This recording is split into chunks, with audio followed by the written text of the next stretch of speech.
리스타 메탈로세는 SQ가 안 나옵니까? 이렇게 물어보실 거죠. 리스타 메탈로세는 만들 때 초기부터 스펙 이상으로 다 만들어놨어요. 장담하는데 전혀 문제 없어요. 리스타 메탈로세는 승인이 필요가 없어. 구독 누르셨죠? 안 눌렀다고? 박사님, 올해 3월에 API SQ 등급이 발표가 됐는데 그렇죠. SQ 등급은 어떤 등급인지 설명 좀 부탁드리겠습니다. API 우리 규격이잖아요. Q는 최신 규격이고 예전에는 SP였죠. 그 다음에 요게 일삭GF 7이에요. 7도 7A가 있고 B가 있습니다. B는 일본 자동차 타겟이에요. 0W16, 0W12, 0W8 요 조건이 B. 그 다음에 그 나머지가 20점도랑 30점도가 있어. 그래서 5W20, 0W20, 5W30, 0W30, 10W30 요 5가지 7A.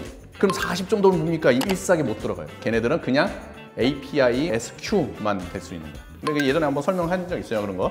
SN에서 SP로 갈 때는 굉장히 많은 게 업그레이드 했었어. 예전에는 2년, 3년, 4년에 한 번씩 이렇게 바뀌었거든요. 근데 SN에서 SP로 가는데 10년 걸렸어. 왜 그러냐면 LSPI를 해결하기 위해서 한 번 엄청나게 쩔었고, 또 시퀀스 10이라는 타이밍 체인 웨어라고 있어요. 그것까지 포함해 10년 걸렸어요. 못 기다려갖고 중간에 LSPI만 먼저 해결해서 SN 플러스라는 게 나왔습니다. 많은 사람들이 이런 얘기를 하는 거야. SP에서 SQ로 바뀌었는데 기업에서 보여주는 데이터는 왜 거의 비슷합니까? 라고 얘기를 하죠. SP에서 SQ로 넘어가는 거는 그렇게 많이 업그레이드 되지 않았습니다. 비슷해. SP에서 SQ로 바뀌는 게 올해 3월 달부터 바뀌었잖아요. 1년 전부터 이걸 테스트해요. 작년 3월 달 정도부터 1년 동안 막 테스트하고 지정한 날짜 이제부터 파세요 이러면 그 다음부터 파기 시작하는 거예요. 작년부터 업체들한테 얘기해서 업체들은 이미 준비를 하고 있었던 거죠. 근데 그게 전 세계 게 다 들어가 있으니까 쫙 그냥 밀리고 있는 거예요. 아직까지 밀려 있어요. 지금 계속 테스트하고 있는 거예요. 그게 웃긴 게 뭐냐면 테스트 기관이나 첨가자 회사들은 알겠지만 윤활유 회사나 이런 데서 이거를 정리해 놓은 게 하나도 없어요.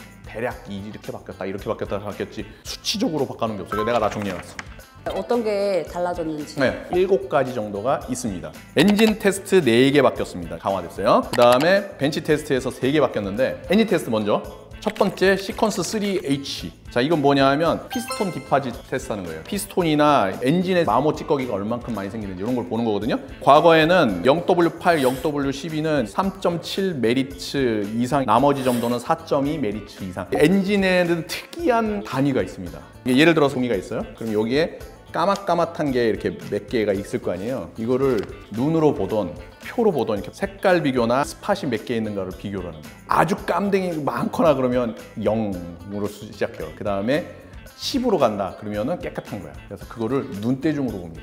이걸 메리트라 그래. 아까 4.2라고 그랬죠? 이게 어떻게 보면 4.6 메리트로 바뀌었어요. 강화됐죠? 그 다음에 0W16은 4.2. 그 다음에 0W8, 0W12는 3.7 이렇게 바뀌었습니다. 그래서 좀 더 강화됐다. 더 깨끗해져야 된다라고 얘기를 하는 겁니다. 시퀀스 4, 이 퓨얼 이코노미 테스트예요. 퓨얼 이코노미 테스트도 강화됐어요. 그만큼 연비 개선이 돼야 된다. 4E, 4F. F는 0W16 얘기하는 거고 4E 다른 점도를 얘기하는 겁니다. 하나만 딱 얘기를 들어보면 0W30, 5W30 즉 30점도는 과거에는 3.1% 이상이 돼야 되는데 이게 지금 바뀐 거는 3.6% 이상 돼야 됩니다. 이런 식으로 바뀌었어요. 여기 규정 그 점도마다 달라요. 그래서 퓨얼 이코노미가 강화됐다. 그다음에 디파짓이 적어야 되고 이건 당연한 거죠, 맞죠? 그다음에 시퀀스 9 LSPI. 예전에는 U 오일에만 사실은 LSPI가 돼 있었는데 이번에는 유즈드 오일에도 테스트하게 돼 있어요. 그게 강화됐어. 사용하기 얼마를 사용했다 이런 게 규격이 있겠죠. 그 정도 사용한 엔진 오일에서도 LSPI가 안 생겨요. 이거는 사실은 SN 플러스에서 SP로 갈 때 업그레이드 돼서 빈도수나 이런 것들은 거기서 조정이 됐고 이번에는 사용료에도 테스트를 해야 된다는 게 강화됐습니다. 그 다음에 시퀀스 10 이거는 타이밍 체인웨어. 체인이 금속 체인으로 이렇게 연결되어 있거든요. 크랭크에서 도는 힘을 캠 샤프트까지 올리는 거야. 그럼 캠에서 밸브 올리는 거 있잖아요. 거기까지 올려야 되는 게 이게 타이밍 체인으로 연결되어 있어요. 타이밍 체인이 쫙 연결되어 있는데 부식되고 마모가 되면 이게 늘어나요. 이 늘어나는 거를 뭐 일롱게이션이라고 그러는데 예전에는 0.085%까지 허용을 했어. 지금은 강화된 게 0.08로 됐습니다. 0.08이면은 야 진짜 조금이네 이렇게 생각하죠. 근데 이 금속에 이게 체인이 늘어났다는 얘기는 그만큼 마모가 되거나 그만큼 부식이 돼서 늘어났다 얘기입니다. 그 다음에 이제 벤치 테스트 3개가 있는데 그건 얼토당토 없었던 게 뭐냐면 API의 S 카테고리에 HTHS 규격이 떡 들어가 있는데 희한하게 점도 규격 SA J300N보다 더 완화되게 들어가 있는 거야. 필요가 없어. 근데 그게 SP까지 들어가 있었어. 그 규격이. 예를 들면 5W30에 HTHS가 2.9 mPa 곱하기 세크 이상이거든요. 여기 API는 2.3 이상으로 돼 있어요.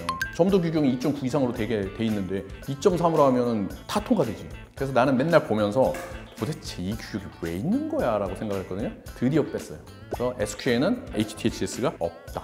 그 다음에 하나는 UMRB라 그래서 저온 접촉 특성이 강화됐는데 뭐냐면 기존에까지는 MRB라는 테스트는 모든 점도에서 6만 센티포아즈 미리파스칼 곱하기 세크 이하로 돼야 돼요. 여기서는 40 정도로 뺀 20 정도, 30 정도는 4만으로 바뀌었습니다. 그 다음에 40 정도, 50 정도 이거는 그냥 6만으로 그대로 나왔어요. MRB가 강화됐다. 저온 점도 특성이 강화됐다. 이렇게 말씀드리고 있고요. 그 다음에 일레스토 컴패터빌리티. 이거 말하냐면 실 컴패터빌리티라 그래서 자동차에는 많은 오링이나 게스켓이나 이런 게 들어갑니다. 엔진 오일에는 PAO도 들어가 있고 뭐 SL도 들어가고 다양히 들어가 있다고 그랬잖아요. 얘네들이 실을 경화시키거나 유화시켜갖고 찢어지거나 팽창시키거나 뭐 이런 것들을 할 수 있는데 예전에는 이게 5가지 타입의 폴리머만 테스트했거든요. 근데 이제는 9가지로 늘어났어요. 그만큼 재료가 늘어났다는 얘기지. 생각해보면 많이 바뀌지 않았죠? 그러면 리스타 메탈로세는 SQ가 안 나옵니까? 이렇게 물어보실 거죠. 표기가 아직 SP만 돼 있으니까 못 쓰는 건가? 네. 라는 생각이 들더라고요. 리스타 메탈로세는 만들 때 초기부터 스펙 이상으로 다 만들어놨어요. 그래서 여기 언급한 스펙들을 다 통과를 합니다. 장담하는데 전혀 문제 없어요. 근데 하나 확인해 볼 거는 있어요. 뭐냐면 저온 점도 특성. 콜드 크랭크 시뮬레이터 테스트 다 통과해서 제가 테스트해갖고 영시돼 있을 거예요. 다 알려드렸고 근데 한국에서 연구기관에서 MRB 테스트를 하질 않아요. 그래서 사실은 MRB 테스트를 안 했어. 제가 테스트했던 그 CCS보다 MRB가 마이너스 5도 밑에서 테스트하는 거예요. 만약에 CCS를 마이너스 30도에서 테스트했다. 그러면 MRB는 마이너스 35도에서 테스트해요. CCS에서 굉장히 여유롭게 통과가 되면 뭐 MRB는 6만 이하에 나오는 건 당연해요. 내 여태까지 많은 경험을 통해서. 근데 요번에 이 규격을 보면서 미국으로 보내서 MRB까지 테스트를 하자. 그래서 이걸 증명을 하자. 그래서 제가 9종 다 보냈습니다. 40 정도는 6만 이하도 그대로입니다. 그래서 40 정도 아닌 20 정도, 30 정도가 4만 이하로 내려오는 걸 보면 저희도 SP에서 SQ로 바꿀 거예요. API 승인에 대해서 제가 예전에 설명을 한번 드렸는데 규격이라는 게 새로운 게 만들어지면 기후회사, 첨가제 패키지 회사, 그다음에 엔진 회사, 자동차 회사들이 컨소시엄을 만들어서 테스트를 해서 만들어진 스펙들을 다 통과하는 레시피를 만들겠죠? 그래서 그 프로그램을 몇백억을 들여서 등록을 해놔요. 나중에 이 규격을 따고 싶은 사람이 얘네 레시피를 가져다가 동일하게 만든 다음에 승인 신청을 하면 승인을 받을 수가 있는 거예요. 그러면 전 세계 사람들이 그 프로그램으로 가지고 엔지니어를 만들잖아. 그러니까 수많은 이익이 남는 거예요. 왜냐면 원료들을 사야 되니까 그 사람들 거를. 우리 메탈로센 같은 경우는 우리가 그 기후 조합을 전 세계에 팔 거 아니잖아. 첨가 패키지를 내가 모디파이어 해서 다 만들었지만 이거를 내가 파는 게 아니잖아. 그러면 내가 그 몇백억을 들여서 프로그램을 만들 이유가 없다는 거죠. 그래서 리스타 메탈로센 승인이 없다. 규격 만족이라고만 얘기하고 쓰는 거예요. 근데 슈퍼노마는 다른 케이스예요. 애시당초 내가 슈퍼노마 만들 때는 API 승인을 목표를 두고 만든 거예요. 등록하려고. 등록된 프로그램을 가져다가 내가 써서 만든 거예요. 그러니까 등록돼 있는 자체가 API SPS SQ로 바뀌어야겠지. 요즘에 그냥 바로 SQ로 바뀐 애들 많아요. 거의 다 그거는 API SQ, 그다음에 1싹 GF7A만 만족하는 게 딱 붙어있는. API 있는 애들은 쉽게 바꿀 수가 있잖아. 지네가 테스트한 거니까 알아.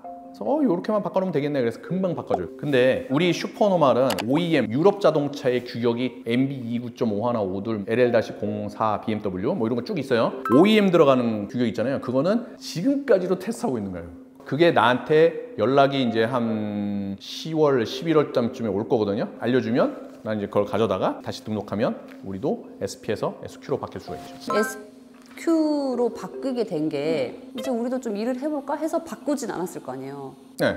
왜 이게 바뀌게 되는 건가요? 트렌드가 조금씩 바뀌어요. 엔진이 개발되면서 환경도 바뀌고 환경 규제나 이런 것들이 바뀌기 때문에 강화시키는 거예요. 예를 들어서 뭐 유로 6에서 유로 7으로 바뀌면서 조건이 바뀌든지 이거는 이제 API니까 미국에서의 그 환경 규제나 이런 게 바뀌면서 그런 거를 넘어가야 되는 시점이 생기거나 이럴 때 바꿔내는 거죠. API에서도 사실 예전에는 저점도 엔진 오일을 생각도 안 했어요. 0W8, 0W12 이런 거에 생각도 안 했었어. 걔는 이유가 없거든, 그걸 만들. 근데 일본 애들이 그걸 만든 거야. 앞으로 추세가 하이브리드 엔진으로 가면서 개발이 돼야 될 수밖에 없어요. 하이브리드 엔진은 축소되고 여기 터보 차저나 붙여갖고 엄청난 출력으로 돌려야 되는데 이러려면 작아지면서 저점도로 갈 수밖에 없는데 미국도 그걸 갈 수밖에 없는 거예요. 이게 그 다음 단계 또 바뀔 거예요. SR이 나올 것 같아요. 1싹으로 바뀌면은 8이 나올 겁니다. GF8, A, B 이렇게 나오겠죠. API에 관련된 사람이랑 컨퍼런스에서 얘기를 좀 나눈 게 있었거든요. 하이브리드 엔진이나 저점도 엔진 오일을 써야 되는 이런 엔진들이 문제가 생기는 게 있다라고 얘기를 하시더라고. 더 빨리 회전되고 그렇기 때문에 터보차저 디파짓이 반드시 큰 문제가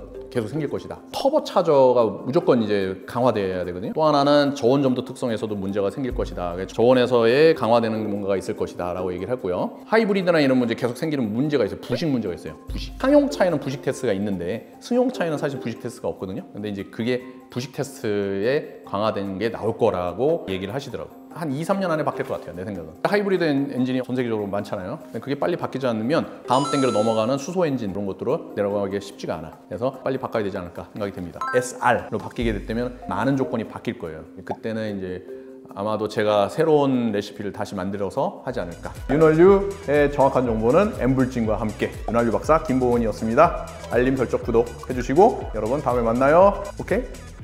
Come on!